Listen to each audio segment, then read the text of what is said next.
So I've been wanting to make this video for a couple of years now. I know that the information behind this story is going to be very helpful for a lot of people who have sarcoidosis. It's just a very emotional one for me, so I'm going to try to get through it as best as I can. It's very risky for me to share this story because I am going to be throwing names out there, and it's just not really the smartest for myself. However, I'm going to just take that chance because at this point I just know that somebody needs to hear what I've gone through. I am going to try my best to make this video not long. However, I have a feeling that it's going to probably be long. So I may honestly have to end up putting it on YouTube. I don't even know. But I want to make sure I get the information out and I'm not really missing too much. So I have sarcoidosis. It was diagnosed in my lungs, and over the years I also had it in my liver, my spleen, and most likely my nervous system. So with that came many specialties, and I'm talking, it's not just that I went to specialists, I went to multiple specialties. There was one time, at one point, I think I had 4 different rheumatologists that I was seeing, and it was a whole thing. So I have been to many doctors, and on this journey of my sarcoid, doctors have really not been very helpful for me. And I think that's kind of why I feel the need to share what I've been through as much as I do, because there are just so many times when I really did not think that I would make it out. And I look back all the time, and I had a lot of good doctors, but I mainly had a lot of bad doctors. And if I look back, and I just think to myself, if I actually took their advice, I'd be so much sicker now, or who even knows, So in Newark, New Jersey, there is a sarcoidosis center. Okay, now they have multiple different specialties that are a specialty in sarcoid. I went online and I did a whole bunch of my own research, and I found that the foundation of sarcoidosis, they recommended this doctor. They recommended this one doctor, and so because they recommended him, and I'm looking at all this stuff, it looks like he was a very good doctor. So I call and I get into the sarcoid unit, and I even tell them exactly who I want to see, whatever.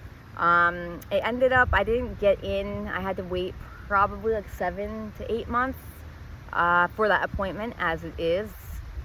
Specialties, you always wait long, whatever. So I go, my first appointment with him, I really thought this man was gonna he's gonna just be able to help me, he really will be able to explain everything. And he was kind of the opposite of what I thought he was going to be. The first appointment, it wasn't that bad. He made a lot of false promises and made it very clear that until he looked at all of my records, and I mean all of my records, all of my scans, all of whatever, he would not be able to give me any type of advice or any type of anything, which I get, okay? That, to me, that made it sound like you were trying to be even more thorough than, So I'm like, okay, no problem. And he's like, I need the physical copies. I need you to either come in physically or mail it to my office, whatever. Which is not easy, by the way. So I end up doing all of that, right? Get it out, whatnot. And I even get confirmation from his office manager that she received it. I go for my next appointment, and this man tells me that he never got it. Okay? Now, mind you, I'm already waiting forever for this appointment, and I need information. I need you to tell me what to do. I need you to give me something, because at this time, I'm dealing with so many different symptoms. I have no idea what's going on. Everything is setting each other off. And you're telling me that you don't even have my records? Like, how? And the minute I told him that I had gotten confirmation from the lady is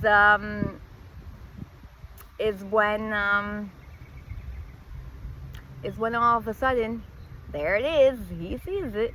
So that was just that appointment, right? Whatever, I'm sure things go. I walk out of that appointment and I realize, okay, he is just going to be another doctor. I wasn't too upset with him yet, like, because I just had so much faith that, like, maybe if he really, like, took the time to look at everything, maybe he would be able to help me. But I eventually realized how wrong I was. Now, before I even go further, I need to make it very clear that out of all of the doctors I've ever been to, this is the only doctor's appointment that I was ever, like, I felt like I was an actual student and I wasn't allowed to talk. He doesn't look at you. He looks at the computer the entire time. Like, he might have glanced up like 1 or 2 times, but for the most part, he looks at his computer. He asks you all of these random questions that have nothing to do with sarcoid, honestly. Like, whatever. And there's so many questions. Like, so many questions. And at one point, he literally had to tell my mom not to talk, like, to not talk. And then that was when I was like, okay, my mother is, like, the nicest lady ever. So for you to even tell her that she can't talk right now is crazy. And not, again, I don't want to go all over, but I feel like I might have to with this one. He wouldn't ever let me talk. So because I had to answer all of these questions, right? And now all of these questions, they would set me off. It would throw me off. I already was having really bad memory problems and just everything. I was having so many symptoms, and this man wouldn't listen to me. He wouldn't let me he like literally would not allow me to ask a question, which I think is just crazy. Like, what kind of doctor does that? Anyway, it got to the point that eventually if I did have a question, I no longer had the question because of my memory and the fact that he was putting me, like, into fight or flight by being as weird as he was, again, and not looking up from the computer. It really just felt like you don't actually care about people, and, like, you're just, I don't know, it gave, like, it really gave me the vibes of, like, how are you a doctor? Like, I believe that he is smart, and he probably does, like, research and all of that, because apparently he had, like, awards for some of his research, but I don't know, man, he really did not help me. If anything, that man confused me more than anything. So anyway, my point of why I'm even talking about him is because I went to this doctor because they were recommended by the Foundation of Sarcoidosis. And I am not here to, like, talk bad about the foundation or anything like that. However, I need to get this information out there, because if you can't trust the Foundation of Sarcoidosis, then it's getting to a point that it's like, who can you trust when it comes to sarcoidosis? Like, who can you trust? And that's kind of how it happened. Like, you really can only trust yourself for the most part. Anyway, so I was on methotrexate. I had already been on methotrexate, which is a chemo medication drug, and I had already been on that prior to me even going to this doctor. I had already been on it, and it wasn't doing all that great for me. I had tried to get in contact with him prior, and I tried to tell him all of the symptoms I was having and just, like, everything that was going on, and I never got a response. So I kind of just gave up or whatever on that one, and I let my pulmonologist know, my first pulmonologist, because he is a pulmonologist, but, like, he's a sarcoid specialist, which I was supposed to switch my doctor over to him and stop seeing my pulmonologist that I have right now. However, down the line, I ended up firing him and just sticking with the one doctor I've been with the whole time, who is not a sarcoidosis specialist. She has just been like my day one. And so anyway, I go into his office after, now I'm already off of the methotrexate. This is a really crazy time in my life. So many symptoms. I'm not going to these appointments by myself either.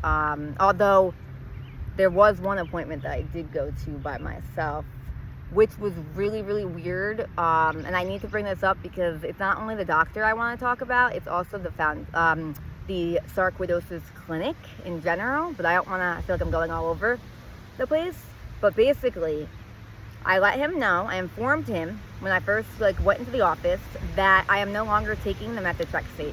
I'm pretty sure I even emailed him informing him that I had stopped the medication, just giving you a heads up type of thing.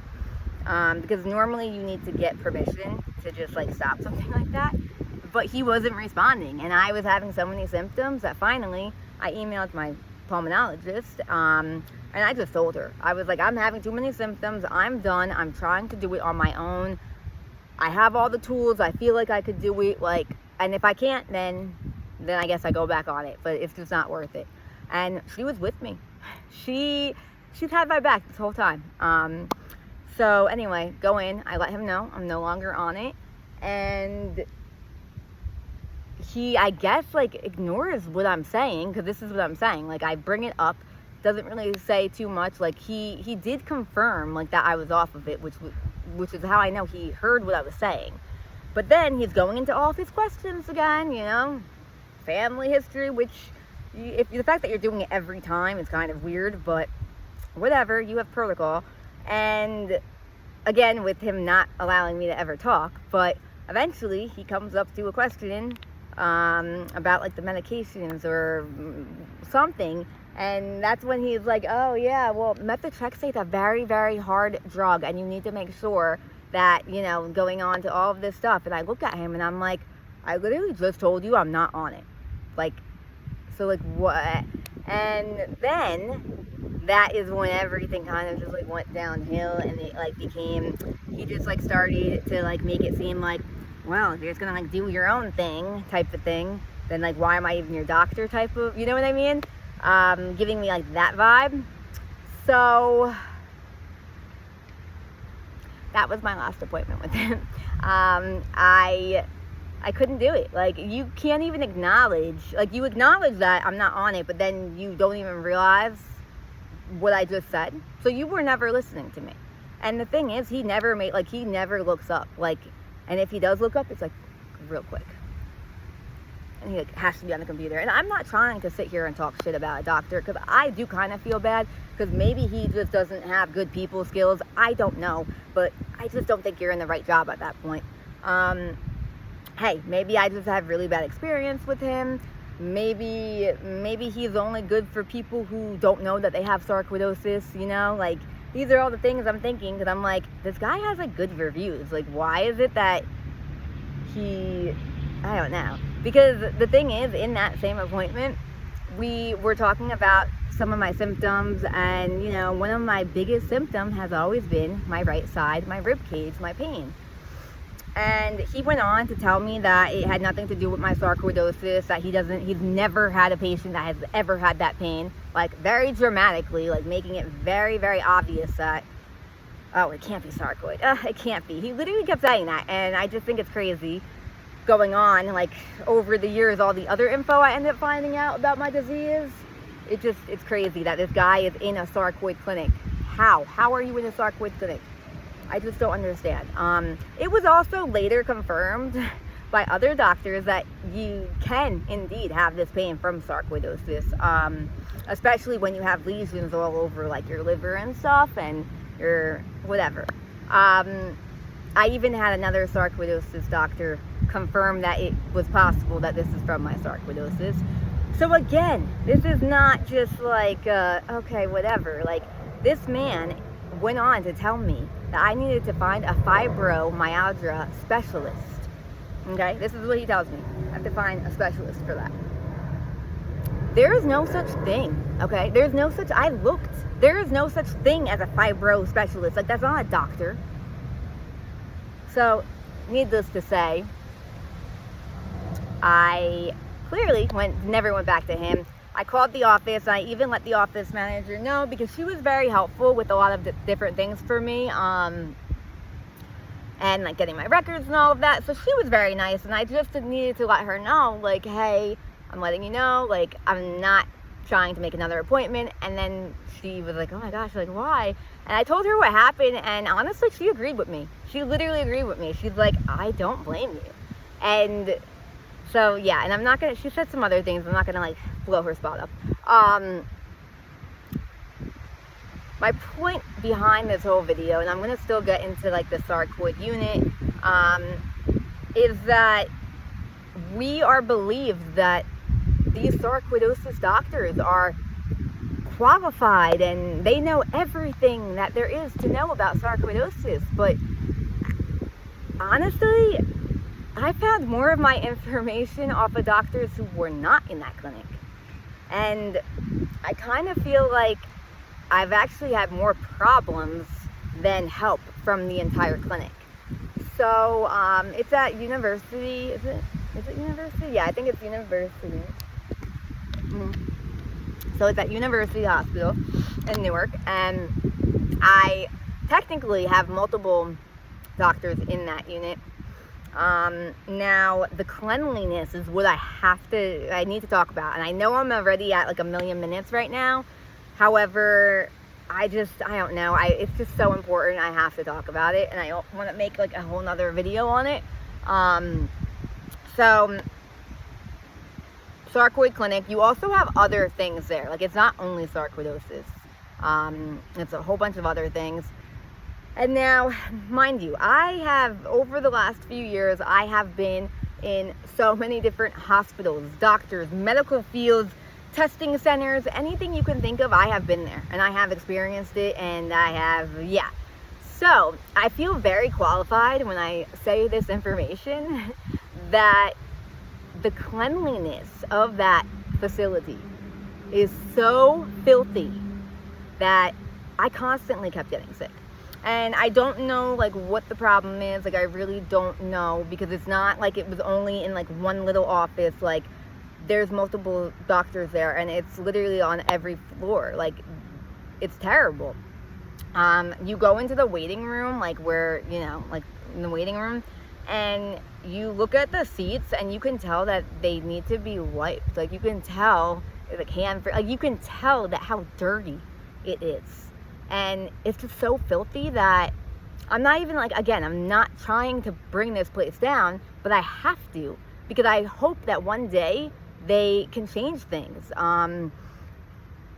If you are going for sarcoidosis, a lot of people with sarcoidosis are being treated with chemo medication. Okay, so whoever is in charge of that hospital, they need to do better, because would you allow an oncology office to be that filthy? I really don't think you would. I have gotten COVID 3 times, all right after going to one of those appointments.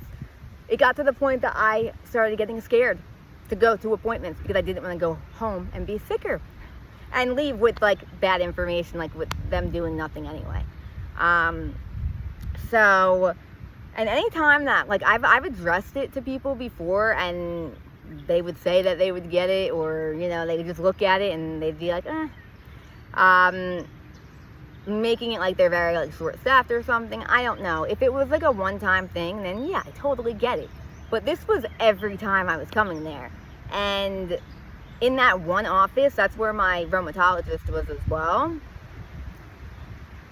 So, like, it's just so filthy. Like, it was to the point that I actually, not only was I wearing a mask, but I didn't want to touch anything. I didn't want to, like, I was so terrified, because they just, and when you're in the doctor, the eye doctor, because I have my eye doctor there, they do something really, really weird.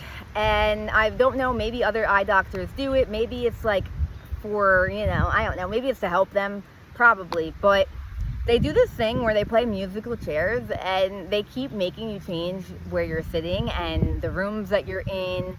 And you are going and touching so many different surfaces because they're moving you so much that if you were on these chemo meds, you are just like asking for it at that point. The walls, the building itself, right? The walls are really, really narrow. So even like walking, if you were to like walk near someone, you're going to bump into them. And there's no way, like there's just no room. There's no room. There's no room. Like, it's my biggest pet peeve about that building. You just have no personal space. I don't know how they did it when COVID was a thing, because seriously, like, you are just so close to each other. If people are coughing, you're gonna get it. So again, as a place that is specializing in sarcoidosis, and you know that treating sarcoid uses chemotherapy drugs, why are we not taking things more seriously? Why are we not thinking of a better plan? Why are we playing musical chairs for hours, by the way, which another thing I need to bring up. Anytime I go to the eye doctor, which to the point that I actually had to stop going because of how much of an inconvenience it was, I would make sure that I would do the first appointment of the day, and I think that would be like 7:15 or maybe even 7 a.m. And I wasn't being seen until maybe 10:30, 11. One time I think I didn't leave there until 1 p.m. Like, my mom, I felt so bad. My mom was being late to work. Like, it was terrible. And again, this was not happening like a one-time thing. This was happening every time I was going there. It was just becoming way too problematic. I was getting sick way too often. And the common denominator was the location. So, yeah, I don't know. I really just wanted to mainly talk about that sarcoid clinic. The rheumatologist I had, he was pretty cool. He was good. If I ever have problems with that, I do go back to him. The eye doctor, it's not that he isn't nice. He's nice, but like, he doesn't even understand. He doesn't even see the problem, because I did try to explain it to him one time. I actually had to leave early because I couldn't wait anymore. Like, and I'm not even trying to be that person like, oh, like, I don't want to wait. But when you are chronically ill and you are having every symptom in the book and you are just crying in pain, let alone you are on chemotherapy drugs that fucking just changed you, you do not want to just sit and keep being relocated for hours at a time. Hours. Why is it that my appointment was at 7 and I wasn't leaving until 1 p.m.? Like, that's not okay. And the reason why I'm not a fan of this doctor anymore is because when I had brought this up to him, instead of, assuring me that he will try and, talk to management or try and figure out a better plan, he went on to tell me, well, it's a specialty. What do you expect? And that right there was when I was like, I really can't, like, I can't deal with this anymore. Like, I was already on my way out, so it was good, but that was like the cherry on top.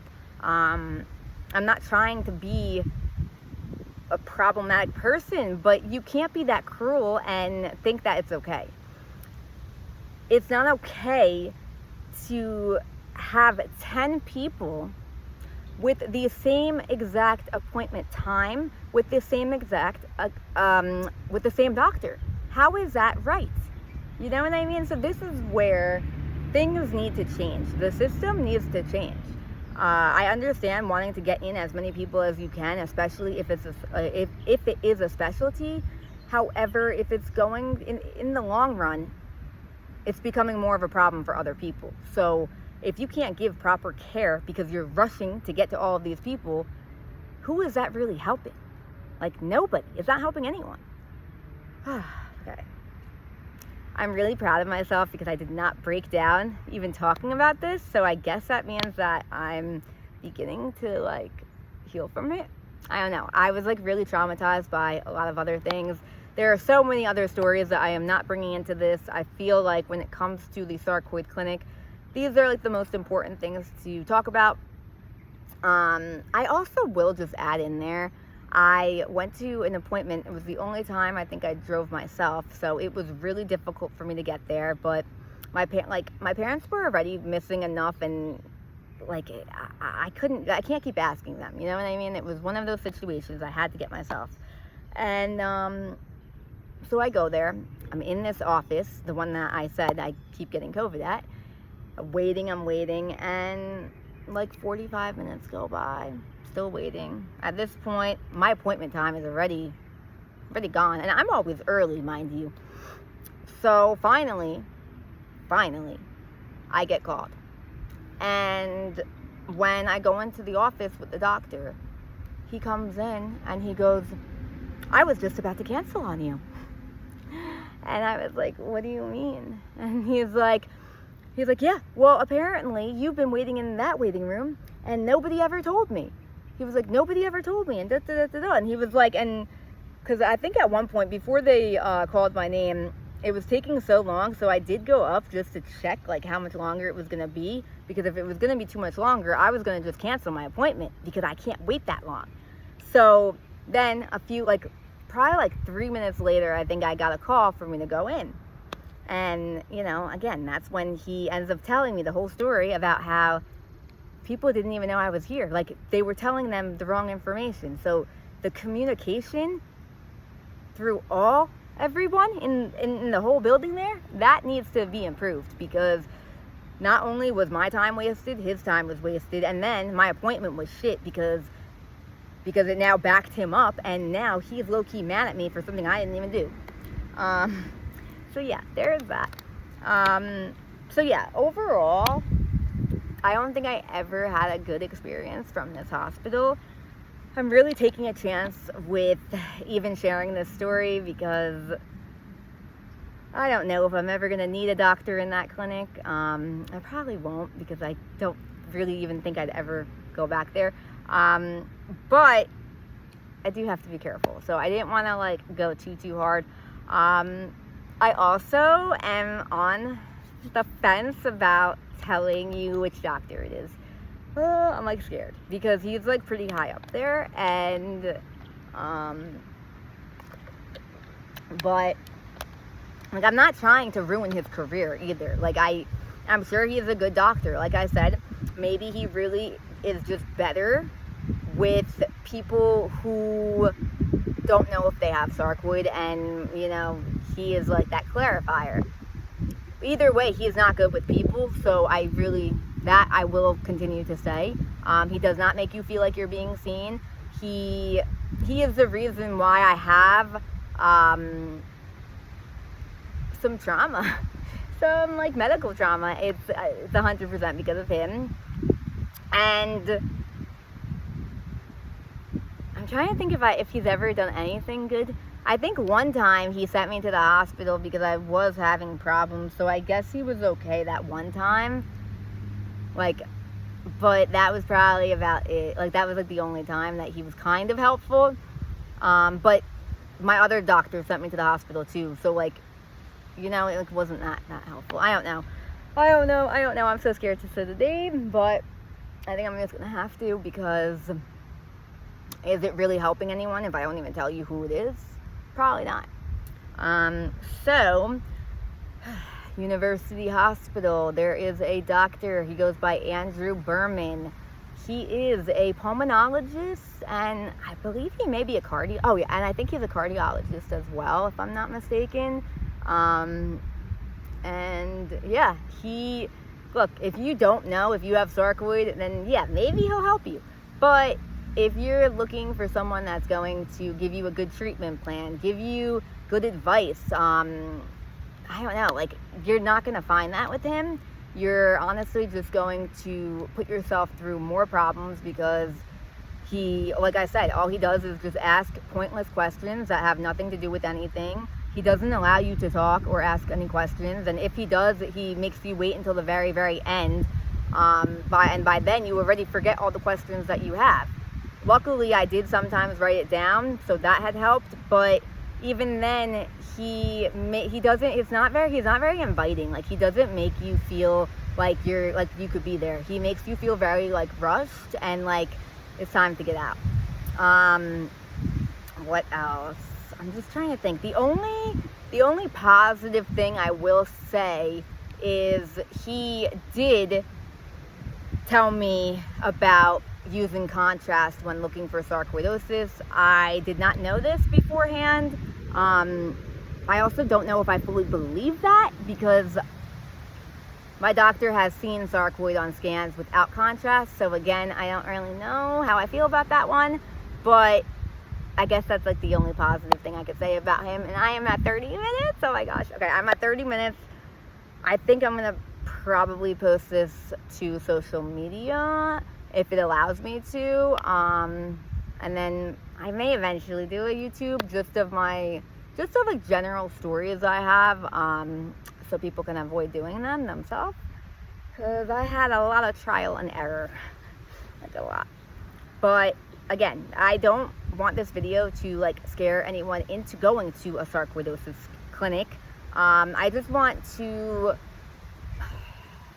bring this up because I think it's very, very, and I don't know, I just think that you should really be aware of your surroundings and not keep going to a place that is not giving you any good news or any real, like, it wasn't even real information that he gave me. But anyway, that does not mean that all sarcoid clinics are the same. That does not mean that all of the doctors are the same.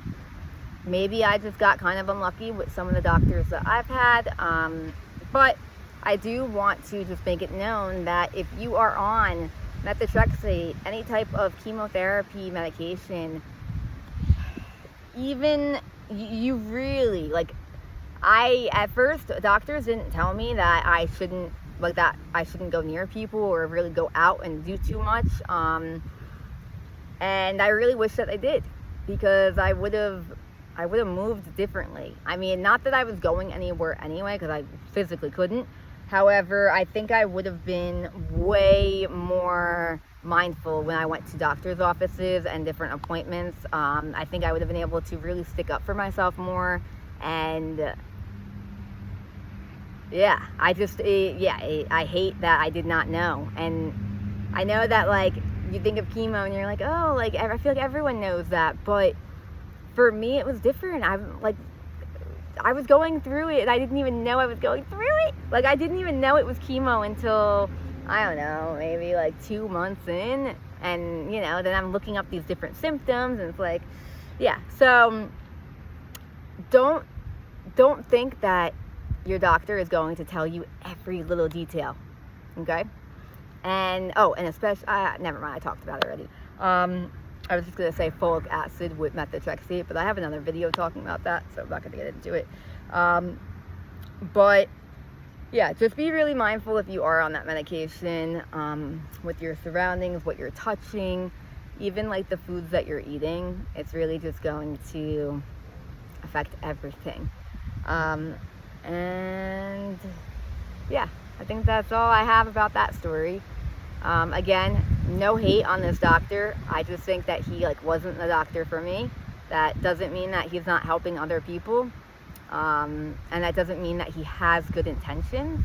That doesn't mean that he doesn't have good intentions. I feel that he probably does. He just, I don't know. Again, he looked like he was more of the doctor that is on the computer doing the research, rather than the one actually figuring things out with people. I don't want to make assumptions, though. That's just my situation and what I noticed. But yeah, don't be afraid to ask questions. Don't be afraid to stand up for yourself. Don't be afraid to walk out of an appointment if you physically cannot do it. And if you're waiting more than 3 hours for an appointment, you need to speak up, because it's not right. So I don't know. I hope one day healthcare can change. But until then, this is what we're dealing with. And I hope that me finally sharing this story can help someone. Just be more aware.